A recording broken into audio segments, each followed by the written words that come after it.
The Problem. RAF Bottisham, England, November 1944. Staff Sergeant Tommy Caldwell had grease under his fingernails and aviation fuel in his bloodstream. For 18 months, he'd kept the P-51 Mustangs of the 361st Fighter Group flying, one wrench turn at a time. He knew every bolt, every fuel line, every temperamental quirk of the Packard V1650 Merlin engine better than he knew his own heartbeat. But knowing wasn't enough anymore. "Another one down," Lieutenant Drew said, climbing out of his Mustang with the kind of exhaustion that went deeper than fatigue. His face was pale beneath the oxygen mask indentations, and his hands trembled slightly as he pulled off his flight gloves. "I had him, Tommy. I had that bastard jet lined up perfect, but he just disappeared, like I was standing still." Tommy watched the pilot walk away, shoulders sagging. It was the third time this week he'd heard the same story. The Messerschmitt Me 262, Hitler's jet-powered miracle weapon, was making America's finest fighter pilots feel like they were flying in molasses. The numbers didn't lie. The Me 262 had a top speed of 540 miles per hour. The P-51D, even with its magnificent Merlin engine, topped out at 440. That 100-mile-per-hour difference might as well have been 1,000. In the sky, it was the difference between the hunter and the hunted, between living and dying. Tommy lit a cigarette and stared at the row of Mustangs on the hardstand, their aluminum skins glinting in the weak November sunlight. Beautiful aircraft, lethal, maneuverable, with the range to escort bombers all the way to Berlin and back. But against the jets, they were yesterday's technology trying to fight tomorrow's war. "Sergeant Caldwell." Tommy snapped to attention as Major Zemke approached, his face grim. The commanding officer of the 479th Fighter Group, recently transferred to Mustangs after flying P-47s, carried himself with the bearing of a man who'd seen too much combat and understood exactly. The Problem. RAF Bottisham, England, November 1944. Staff Sergeant Tommy Caldwell had grease under his fingernails and aviation fuel in his bloodstream. For 18 months, he'd kept the P-51 Mustangs of the 361st Fighter Group flying, one wrench turn at a time. He knew every bolt, every fuel line, every temperamental quirk of the Packard V1650 Merlin engine better than he knew his own heartbeat. But knowing wasn't enough anymore. "Another one down," Lieutenant Drew said, climbing out of his Mustang with the kind of exhaustion that went deeper than fatigue. His face was pale beneath the oxygen mask indentations, and his hands trembled slightly as he pulled off his flight gloves. "I had him, Tommy. I had that bastard jet lined up perfect, but he just disappeared, like I was standing still." Tommy watched the pilot walk away, shoulders sagging. It was the third time this week he'd heard the same story. The Messerschmitt Me 262, Hitler's jet-powered miracle weapon, was making America's finest fighter pilots feel like they were flying in molasses. The numbers didn't lie. The Me 262 had a top speed of 540 miles per hour. The P-51D, even with its magnificent Merlin engine, topped out at 440. That 100-mile-per-hour difference might as well have been 1,000. In the sky, it was the difference between the hunter and the hunted, between living and dying. Tommy lit a cigarette and stared at the row of Mustangs on the hardstand, their aluminum skins glinting in the weak November sunlight. Beautiful aircraft, lethal, maneuverable, with the range to escort bombers all the way to Berlin and back. But against the jets, they were yesterday's technology trying to fight tomorrow's war. "Sergeant Caldwell." Tommy snapped to attention as Major Zemke approached, his face grim. The commanding officer of the 479th Fighter Group, recently transferred to Mustangs after flying P-47s, carried himself with the bearing of a man who'd seen too much combat and understood exactly how bad things could get. "Sir, I need to talk to you. In private." They walked to the maintenance hangar, away from the bustle of the flight line. Inside, the familiar smells of oil and hydraulic fluid wrapped around Tommy like a comfortable blanket. This was his cathedral, his domain. "How many Merlins have you built from scratch?" Zemke asked without preamble. "Sir? I don't understand." "Simple question, Sergeant. How many engines have you completely disassembled and reassembled?" Tommy thought for a moment. 12, sir." Maybe 15 if you count the ones where I replaced more than half the components. Zemke nodded slowly. And you did your training at the Packard plant in Detroit before shipping out? Yes, sir. 6 months on the V1650 production line, then another 3 months in the test facility. So you know these engines. Sir, I know them better than I know my own family. Tommy allowed himself a slight smile. The Merlin doesn't keep secrets from me. Zemke pulled out a pack of Lucky Strikes, offered one to Tommy, and lit both cigarettes. For a long moment, they smoked in silence, the tension building like static electricity before a storm. We're losing, Tommy. The major's use of his first name sent a chill down the mechanic's spine. Officers didn't fraternize with enlisted men, not unless things were desperate. Not the war will win the war, but we're losing the air war over Germany, and those goddamn jets are the reason why. Tommy said nothing, just listened. I shot one down last month, Zemke continued, or thought I did. Gun camera showed it was probably a Me-262, not a Bf-109 like I'd thought. You know how I got him? He didn't wait for an answer. I caught him landing. The jet was vulnerable for about 30 seconds, and I happened to be in the right place at the right time. 30 seconds, Tommy. That's the only time those things are killable. I've heard the stories, sir. Lieutenant Yeager, Lieutenant Drew, they've gotten a few. A few. Against how many bomber kills those jets are racking up. Zemke's jaw tightened. Do you know what it does to a pilot's morale to see a jet flash past, watching their buddies be 17s falling out of the sky in flames, and not be able to do a damn thing about it? Tommy crushed his cigarette under his boot. What do you need from me, sir? I need you to make our birds faster. Sir, these engines are already running at the edge of their tolerances. We're using 150-octane fuel, maintaining compression ratios that the engineering specs say will blow the engines after 100 hours. I don't care about the specs. Zemke's voice cracked like a whip. I need 15, maybe 20 more miles per hour. Enough to close the gap. Enough to give my pilots a fighting chance. Sir, with all due respect, what you're asking for isn't just difficult. It might be impossible. Impossible is what the Germans thought about us reaching Berlin. Impossible is what they thought about building a jet fighter. Impossible is what everyone said about the Mustang before we put that Merlin engine in it. Zemke's eyes burned with intensity. You're the best mechanic in this group, Tommy. Hell, you're the best I've seen in 3 years of combat. If anyone can figure this out, it's you. And if I can't, then we keep losing pilots. We keep watching those jets tear our bombers apart. And we hope the war ends before those bastards get enough of them in the air to turn the tide. Zemke stubbed out his cigarette. I'm not ordering you to do this, Sergeant. I'm asking. Off the record. Because if you try what I think you might need to try, and it fails, there won't be any record to protect you. Tommy understood immediately. Any modifications outside official channels would be grounds for court-martial.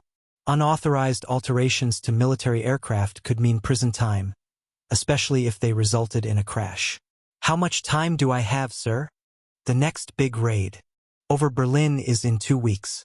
I'd like at least one bird ready by then. A test plane. Zemke turned to leave, then paused. One more thing, Tommy. Pick your pilots carefully. Whoever flies your modified Mustang needs to understand the risks. I'll fly it myself, sir. You're not a pilot. No, sir. But if my modifications kill someone, it should be me. Zemke studied him for a long moment, then nodded. Find a pilot you trust. Someone crazy enough to risk it. He walked toward the hangar door, then called back over his shoulder. And Tommy? There's a crate in the quartermaster's shed marked as spare radiator parts. It's not spare radiator parts. After Zemke left, Tommy stood alone in the hangar, his mind already racing through possibilities. The Merlin was a masterpiece of engineering. A 2-stage, 2-speed supercharged V-12 that had transformed the Mustang from a mediocre low-altitude fighter into a high-altitude world beater. But every engine had untapped potential, reserves that the designers left locked away out of caution or regulations. He thought about the jets. The Me-262 pilots had their own problems, Those Jumo 004 engines were temperamental, prone to flame out if the throttle was moved too quickly, and they required careful nursing. The jets were vulnerable during takeoff and landing, when their speed advantage disappeared. But in level flight, in a chase, they were untouchable. Unless he could give the Mustang pilots something more. Tommy grabbed a notebook and started sketching. The Packard V1650-7 produced 1,490 horsepower at 3,000 revolutions per minute, with war emergency power pushing it to 1,720 horses. The supercharger used a two-stage compression system with an intercooler to force more air into the cylinders at high altitude. More air meant more power. More fuel meant more power. More boost pressure meant more power. It also meant more heat, more stress, and more chance of catastrophic failure. He walked to the quartermaster's shed and found the crate Zemke had mentioned. Inside, wrapped in oilcloth, was a collection of parts that made Tommy's eyes widen. High-flow fuel injectors from a racing engine, reinforced connecting rods, a modified intercooler core, and, most intriguing, a small supercharger impeller with different blade geometry than standard. Someone somewhere had been thinking about this problem. Someone with access to experimental parts that never made it into production. Tommy carried the crate back to the hangar. It was 1,600 hours. He had 2 weeks. He got to work. Part 2. The modification. The Mustang Tommy selected wasn't the newest or the prettiest. It was P-51D serial number 44 to 13,926. A battle-scarred veteran that had taken flak damage over Munich and returned with half its tail section shredded. The aircraft had been slated for major repair work anyway, which meant he could tear into it without raising too many questions. For 3 days, Tommy worked around the clock. He'd signed out the aircraft for a comprehensive engine overhaul, which gave him legitimate cover, but what he was doing went far beyond any overhaul. First, he disassembled the Merlin completely. Every bolt, every gasket, every component was cleaned, measured, and inspected. Then he began the modifications. The standard fuel injection system fed precisely calibrated amounts of gasoline into the cylinders. Tommy replaced the injectors with the high-flow racing units, then recalibrated the fuel pump to match. More fuel would burn hotter and faster, producing more power, but only if he could get enough air into the cylinders to burn it properly. That's where the modified supercharger came in. The Merlin's two-stage supercharger was a marvel of engineering. The first stage compressed air from the atmosphere, the intercooler cooled it, then the second stage compressed it further before feeding it into the cylinders. The more compressed the air, the more oxygen per cubic inch, the more power per combustion cycle. But the standard impeller blades were designed for reliability and longevity at moderate boost pressures. The replacement impeller in the crate had aggressive curved blades that would compress air more efficiently and more violently. Tommy knew what he was looking at. Parts designed for sprint racing, not sustained combat. But sometimes you needed sprint performance to survive. He installed the new impeller, then reinforced the supercharger housing with additional steel straps. The increased boost pressure would put enormous stress on the entire assembly. If the housing cracked during flight, the explosion would likely rip the engine apart. The connecting rods came next. These were the pieces that transferred power from the pistons to the crankshaft, and they absorbed incredible forces. The reinforced rods in the crate were heavier but far stronger, capable of handling the increased cylinder pressures his modifications would create. Installing them required complete disassembly of the crankcase, 20 hours of meticulous work. On the 4th day, Private First Class Eddie Martinez found him asleep under the Mustang's wing, wrench still in hand. "Sarge, you need to eat something." Tommy blinked awake, every muscle screaming. "What time is it?" 0600. "You've been here for 36 hours straight. The engine still needs work, which you can't do if you pass out." Eddie, a fellow mechanic who'd proven both skilled and discreet, held out a thermos of coffee and a sandwich. "Eat, then we'll finish this together. This is off book, Eddie. If it goes wrong, then it goes wrong. But you can't work magic alone, and everyone knows you're trying to give our boys an edge against those jets." Eddie's dark eyes were serious. "Let me help." Tommy took the coffee gratefully. You know the modified intercooler in that crate? The one with the high-efficiency core? I need it installed perfectly. Zero tolerance for error. If there's any air leakage, any reduction in cooling efficiency, the whole engine will overheat in minutes. I can do it. They worked in careful tandem.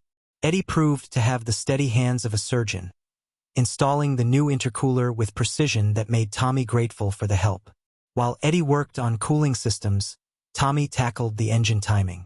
To squeeze more power from the Merlin, he needed the spark plugs to fire at exactly the right millisecond. Too early, and the explosion would fight against the piston still moving upward. Too late, and power would be lost. He advanced the timing by 3 degrees, a tiny change that would make a significant difference at high RPM. By the end of the 5th day, the modified engine was ready. Tommy and Eddie had tested and retested every system. The fuel flow was calibrated. The supercharger spun freely without abnormal vibration. The intercooler maintained proper pressure. The timing was perfect. But would it work? More importantly, would it hold together under combat stress? Time for the moment of truth, Tommy muttered. They rolled the Mustang out of the hangar at dawn, when most of the base was still quiet. Tommy climbed into the cockpit, not to fly, but to run the engine. He'd done this 1,000 times, but never with so much at stake. He primed the fuel system, set the mixture, and hit the starter. The Merlin coughed twice, then roared to life with a sound that was somehow different from normal. Deeper, more powerful, like a sleeping dragon awakening. Tommy let it warm up to operating temperature, watching every gauge like a hawk. Oil pressure, nominal. Coolant temperature, within range. RPM, steady. He advanced the throttle slowly. 1,000 revolutions per minute. 1,500. 2,000. The engine purred, if a 1,500 horsepower monster could be said to purr. Everything looked good. At 2,500 revolutions per minute, he engaged the supercharger's first stage. The boost pressure gauge climbed. Still good. At 3,000 revolutions per minute, he engaged the second stage.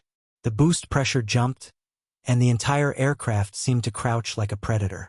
The sound was incredible. A howling, urgent scream that demanded to be released into the sky. Tommy checked his makeshift calculations. According to his math, the engine should be producing somewhere around 1,850 horsepower. Maybe more, if it didn't explode. He throttled back carefully and shut down the engine. Eddie was grinning like a madman. Holy hell, Sarge.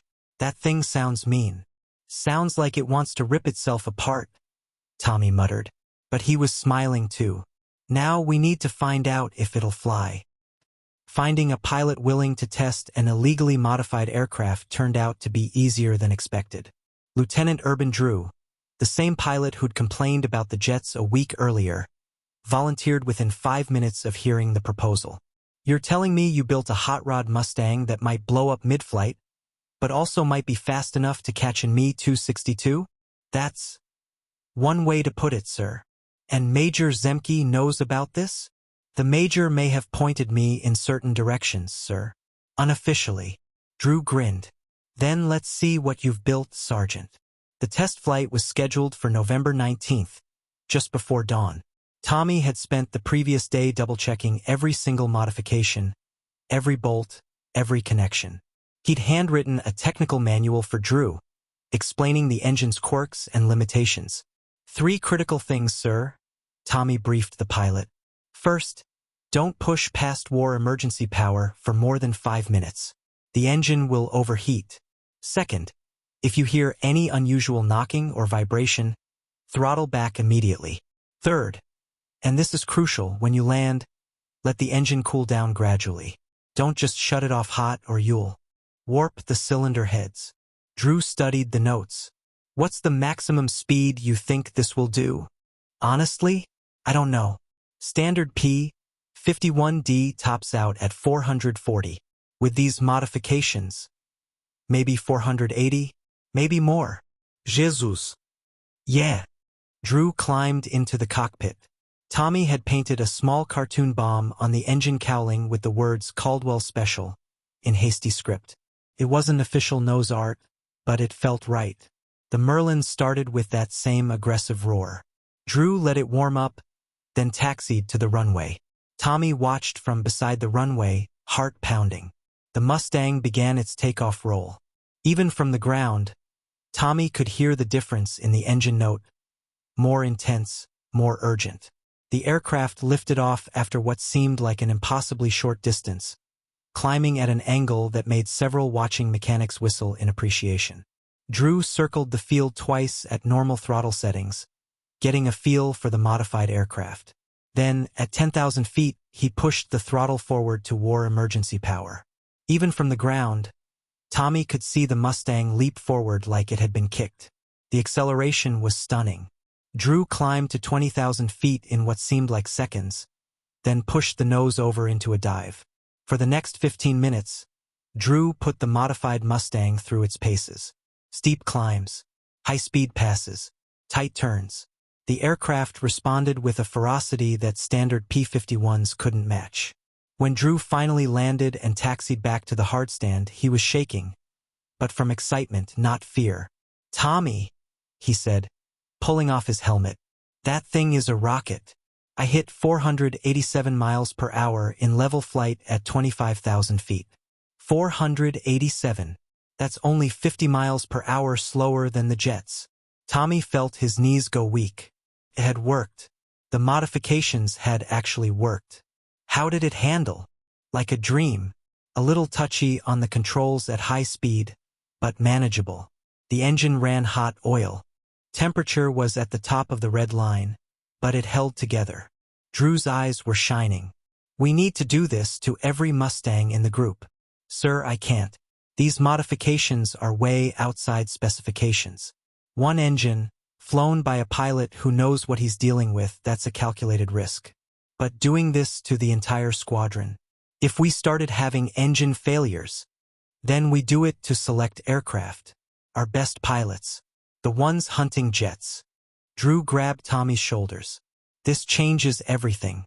We're not trying to outrun them anymore. We're close enough to use tactics. We can force them into turning fights where they lose their speed advantage." Major Zemke arrived an hour later, and Drew's report had him equally energized. "How many can you build, Sergeant?" "Sir, I only have parts for one more. Maybe two if I cannibalize some components from damaged engines. Then build two more. I'll fly one myself."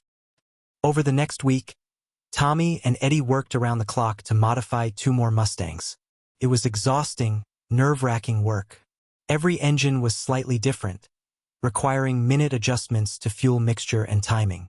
But by November 26th, 3 modified P-51s sat on the hardstand, ready for combat. They were painted with distinctive red cowling stripes, not official markings, but a way for pilots to identify each other in combat. The 3 pilots chosen to fly them were Drew, Zemke, and a young ace named Captain Ernest Buddy Hayden. The mission briefing came on November 27th. Escort B-17s bombing oil refineries near Berlin. Intelligence reported heavy Me-262 activity in the area. Tommy watched the 3 modified Mustangs take off with the rest of the 361st Fighter Group. His stomach churned with anxiety. Everything he'd done, every modification, every unauthorized change, it all came down to this moment. If the engines failed in combat, pilots would die. And it would be his fault. All he could do was wait. But the sharp turn bled off speed. Exactly what Drew had hoped for. He followed, pulling 6 GS in the turn. The Mustang groaned, but stayed with the jet. For a few critical seconds they were at similar speeds, and Drew's 6.50 caliber machine guns had a solution. He squeezed the trigger. Tracers walked across the jet's wing route. Pieces of aluminum tore away. The 262's port engine started smoking, then caught fire. The German pilot tried to dive away, but the damaged engine was losing thrust. Drew followed, firing again. This time he hit the cockpit. The jet nosed over into a steep dive, smoke trailing behind it, and didn't recover. "Scratch one jet," Hayden called over the radio. "Drew, you're 6 o'clock." The second Me-262 was coming in fast, probably intending revenge. But Hayden had positioned himself perfectly, and as the jet committed to its attack, the second modified Mustang slashed across its path. The German pilot broke off, climbing away in full afterburner. Both modified Mustangs pursued, but even with Tommy's modifications, they couldn't quite catch a 262 in a straight climb. "Let him go," Zemke ordered. "We proved the concept. These birds can fight jets." The bomber raid continued with minimal losses. The presence of Mustangs capable of catching the jets had disrupted the Luftwaffe's attack patterns. The surviving Me-262 pilots, now aware that some enemy fighters were nearly as fast as they were, became more cautious. That caution meant everything. News of the modified Mustangs spread through the fighter groups like wildfire. Within days, Tommy found himself swamped with requests from other units. Could he do the same modifications for them? Could he train their mechanics? But he also received an official visit from Colonel Marcus, the base engineering officer. "Sergeant Caldwell, let's take a walk." They headed away from the flight line, toward the perimeter fence. Tommy's scoot clenched. This was it, the court-martial he'd been. "But sir, these modifications push the engines past safe limits. The risk of failure is acceptable according to the actuaries. They've done the math, Sergeant. Even if we lose a few engines to mechanical failure, the increased combat effectiveness more than compensates. And frankly, pilot morale has gone through the roof. They feel like they can finally fight back against the jets." Marcus pulled out another document. "You're being promoted to technical sergeant, effective immediately. You're also being temporarily assigned to Wright Field in Dayton, where you'll work with the engineers to refine your modifications into a field upgrade kit. Once approved, your kit will be distributed to every P-51 group in the 8th and 9th Air Forces." Tommy couldn't speak. He'd expected prison. Instead, he was getting a promotion and a chance to help every Mustang pilot in the European theater. "There is one condition," Marcus added. "This program will be called the High-Speed Emergency Modification, or HEM program. Your name won't be on it officially. That would be admitting that unauthorized modifications happened. Publicly, this will be presented as a rush approval of an experimental Packard upgrade. But everyone who matters will know it was you. Sir, I don't care about recognition. I just wanted our pilots to have a chance. Which is exactly why you're the right man for the job." Marcus extended his hand. "Good work, Sergeant. Now let's make sure every Mustang in this war can do what yours did." Part 4, Legacy. Wright Field, Dayton, Ohio, January 1945.